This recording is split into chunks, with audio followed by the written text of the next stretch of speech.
E se tudo que a gente aprendeu sobre as origens da humanidade fosse só um pedacinho da história? E se existisse uma outra versão, sabe? Uma narrativa radical, falando de continentes perdidos, raças que não eram bem físicas e uma história que volta milhões de anos no tempo? Pois é, hoje a gente vai mergulhar fundo numa obra gigantesca que propõe exatamente isso. Olha, toda a nossa análise de hoje vai se basear neste livro aqui, A Doutrina Secreta de H.P. Blavatsky, mais especificamente no volume que fala da antropogênese, ou seja, da origem do ser humano. É daqui que saem todas as ideias que a gente vai explorar. E para já dar o tom da conversa, a obra começa com ideias como essa. Essa citação já mostra de cara uma visão bem mística, né? E bem diferente da convencional.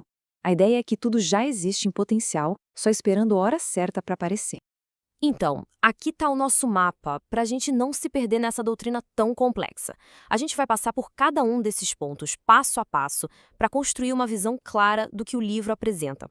Bom, a primeira pergunta que todo mundo faz é: tá, mas de onde veio essa informação toda? Se não é da ciência tradicional, nem das religiões que a gente conhece, qual é a fonte?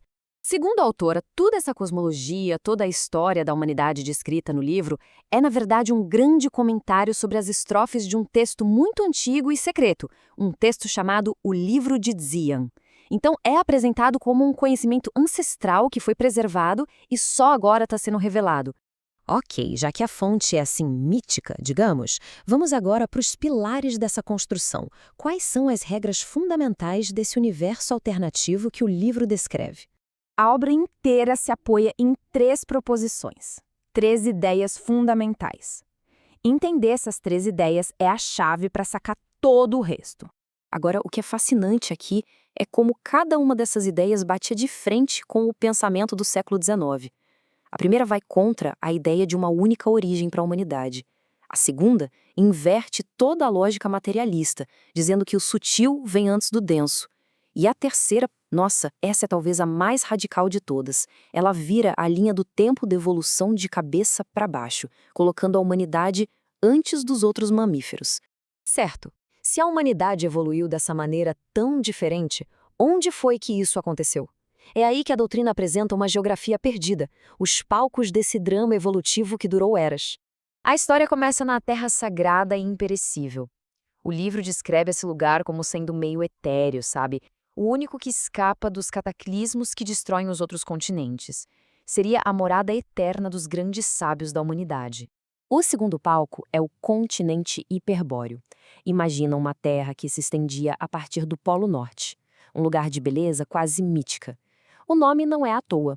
Ele faz referência àquelas lendas gregas de uma terra perfeita, ensolarada, que ficava além do vento norte. Depois, a gente mergulha na gigantesca Lemúria. E não era uma ilha, não. Era um continente imenso que, segundo o livro, pegava boa parte do que hoje são os oceanos Índico e Pacífico. Foi o lar da terceira raça raiz, um momento crucial na nossa descida para a forma física. E claro, chegamos ao mais famoso de todos os continentes perdidos, a Atlântida. Na visão da doutrina secreta, a Atlântida de Platão era só a pontinha do iceberg.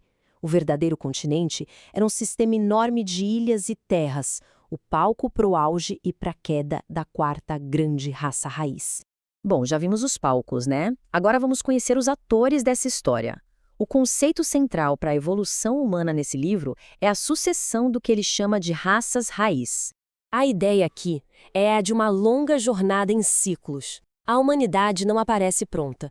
Ela passa por 7 estágios principais de desenvolvimento. A evolução começa num estado puramente espiritual, etéreo, e aos poucos vai se condensando, se tornando mais densa, até chegar na forma física que a gente conhece. O ponto-chave é esse. A evolução é um processo de descida para a matéria, para depois ter uma reascensão espiritual.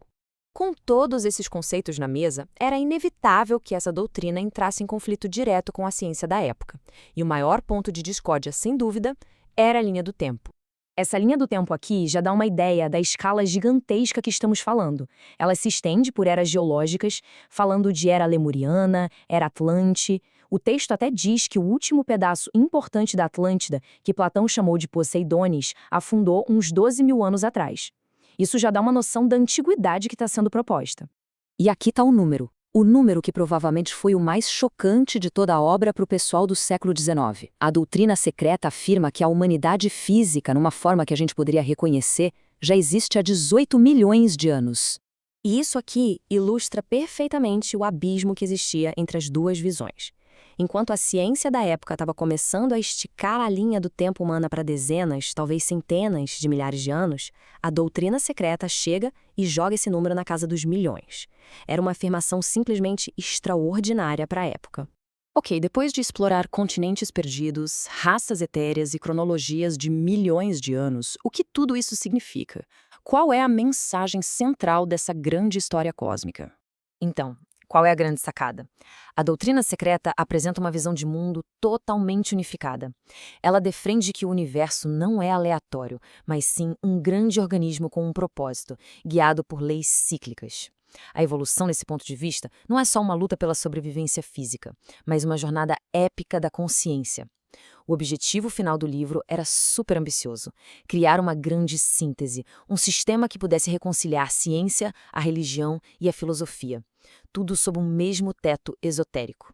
No fim das contas, independentemente de se acreditar ou não em continentes perdidos e raças raiz, a existência de obras como esta deixa a gente com uma pergunta poderosa: qual é o papel dessas grandes narrativas alternativas? Seja como mito, filosofia ou história oculta, talvez o valor delas não esteja nos fatos que apresentam, mas na forma como elas desafiam a nossa imaginação e nos forçam a questionar o nosso lugar no universo.